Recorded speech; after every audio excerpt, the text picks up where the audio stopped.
इस क्वेश्चन में हमें ये दो क्वाड्रेटिक एक एक्सप्रेशन गिवन है, एक न्यूमरेटर में है और एक डिनोमिनेटर में। इसको हमने सिंप्लीफाई करना है। क्वाड्रेटिक इक्वेशन जो क्वाड्रेटिक एक्सप्रेशन गिवन है उसमें सिंप्लीफाई करने के लिए हमें फैक्टराइजेशन करनी पड़ती है मोस्टली, या फिर आप कोई और वे जैसे कि कंप्लीटिंग स्क्वायर या क्वाड्रेटिक फॉर्मूला लगा सकते हैं, लेकिन इसमें फैक्टराइजेशन आसानी से हो जाती है। सो हम यहाँ पे फैक्टराइजेशन ऊपर करेंगे, फैक्टराइजेशन नीचे करेंगे। इससे पहले जब आपने देखा था आपके पास एक ही क्वाड्रेटिक इक्वेशन थी जिसमें आपने फैक्टराइजेशन की थी। अब इसमें दो हैं, ऊपर अलहदा फैक्टराइजेशन करनी पड़ेगी, नीचे अलहदा फैक्टराइजेशन करनी पड़ेगी।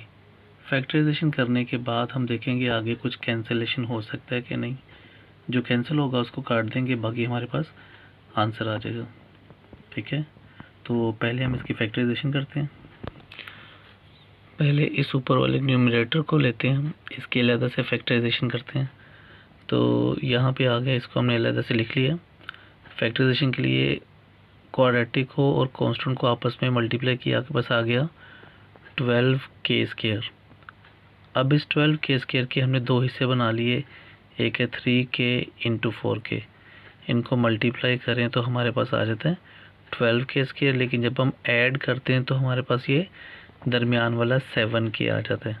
ठीक है, इसका मतलब ये है कि हम इस 7k की जगह पे लिख सकते हैं 3k प्लस 4k। ठीक है, तो इस तरीके से इसकी फैक्टराइजेशन होगी। ठीक है, तो इसको कंप्लीट करते हैं। ठीक है जी, फैक्टराइजेशन के अकॉर्डिंग हमने इस 7k को चेंज करके लिख लिया है 3k प्लस 4k। इसके बाद जो ये पहली दो वैल्यूज़ हैं k² और 3k, तो यहाँ से हमने k को कॉमन ले लिया क्योंकि दोनों में यहाँ पे k² था, यहाँ पे k था।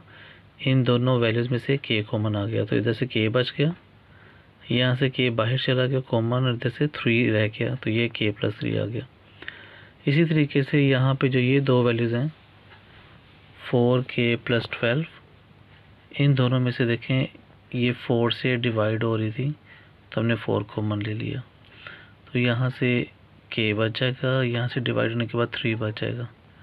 अब देखें ज़रा, ये दोनों अंदर वाली वैल्यू सेम आ गई हैं, ये भी k प्लस 3 है और ये भी k प्लस 3 है। जब अंदर वाली वैल्यू सेम आ जाए इसका मतलब है कि हमने जो ऊपर सोल्यूशन किया है वो ठीक है। अब ये जो k प्लस 3 था इसको एक दफ़ा लिख लिया है, और जो ब्रैकेट के बाहर हमने कॉमन लिया था उसको अलहदा लिख लिया, तो इसकी फैक्टराइजेशन इस तरीके से हो गई है। इसी तरीके से हम जो हमारे पास जो दूसरा एक्सप्रेशन है डिनोमिनेटर में, हम इसकी फैक्टराइजेशन करेंगे। अच्छा जी, इस क्वाड्रेटिक एक्सप्रेशन में अगर पहली वाली k² को कांस्टेंट वाली -3k वैल्यू से मल्टीप्लाई करें तो मल्टीप्लाई होकर हमारे पास आ जाता है -3k²। ठीक है, अब इस -3k² के हम दो फैक्टर बना सकते हैं, 3k और -k। इन दोनों को जब हम मल्टीप्लाई करेंगे तो हमारे पास ये -3k आ जाएगा, लेकिन जब हम इन दोनों को ऐड करेंगे, ऐड करने से हमारे पास ये 2k आ जाता है। ठीक हो गया, इसका मतलब ये है कि ये जो 2k है इसकी जगह हम लिख सकते हैं 3k माइनस k।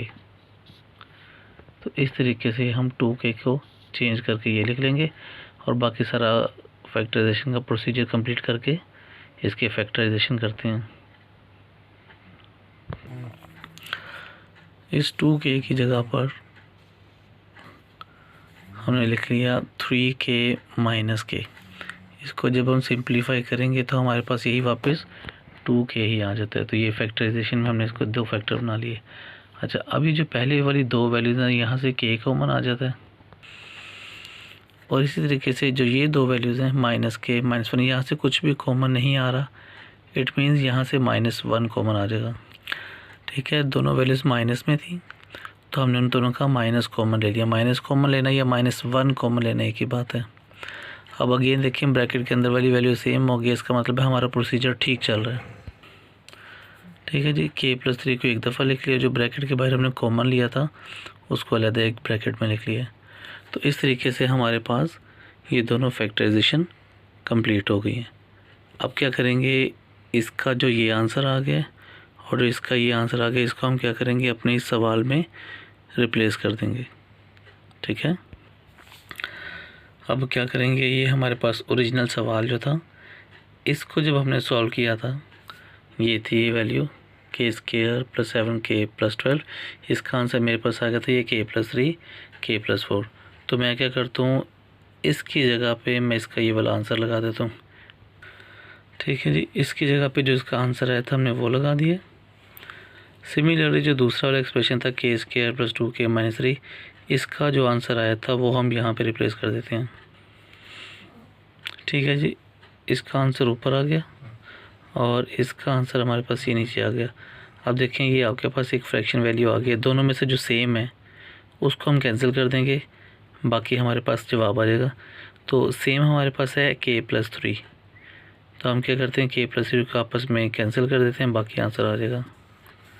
तो आंसर हमारे पास देखें आ जाएगा k plus 4 divided by k minus 1। ठीक है जी, यही इसका आंसर है। अच्छा, ये जो सवाल था मैंने ऊपर वाली वैल्यू को अलहदा सॉल्व किया, नीचे वाली वैल्यू को ये अलहदा सॉल्व किया, उसके बाद इनके आंसर मैंने यहाँ पे लगा दिए। अगर आप चाहें तो इसको इसी जगह पे सिंप्लीफाई कर सकते हैं, तो वो भी मैं आपको बता देता हूँ।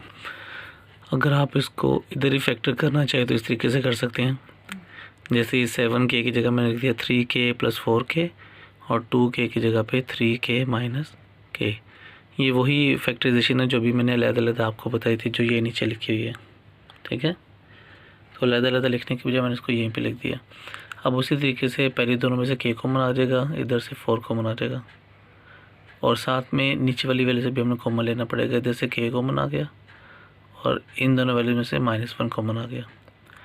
अब उसी तरीके से इनके अलहदा फैक्टर बन गए हैं, k प्लस 3 को अलहदा कर लिया और जो बाहर कॉमन लिया तो उनको अलहदा। सिमिलरली नीचे भी अगेन यहाँ से k प्लस 3 कैंसिल हो जाएगा, बाकी ये आंसर आ जाएगा, ये कैंसिल और जो बच गया k प्लस 4 k माइनस 1, तो ये आपके पास आंसर आ गया। ठीक है, तो इस तरीके से आप आसानी से इनको सॉल्व कर लेते हैं। फैक्टराइजेशन देखें, ये जो भी पिछले लेक्चर में जो आपने फैक्टराइजेशन पढ़ा था, तो ये किसी न किसी शक्ल में आगे बार बार इस्तेमाल हो जाता होता है, तो इसकी आप अच्छे से प्रैक्टिस कर लें ताकि दोबारा जब भी कभी ये आगे फैक्टराइजेशन आपको करने को मिले तो आपको आसानी से समझ आ जाए। ठीक है, कॉमन लेना भी आपने सीख लिया था पिछले लेक्चर में, जो चीज़ दोनों जगहों पे मौजूद हो उसको हम कॉमन लिख लेते हैं, बाहर लिख लेते होते हैं ब्रैकेट से। और इसी तरीके से फैक्टराइजेशन भी हमने सीखा था, तो ये उसकी अलग एग्जांपल है। बाकी अगले लेक्चर में देखते हैं। अल्लाह हाफिज़।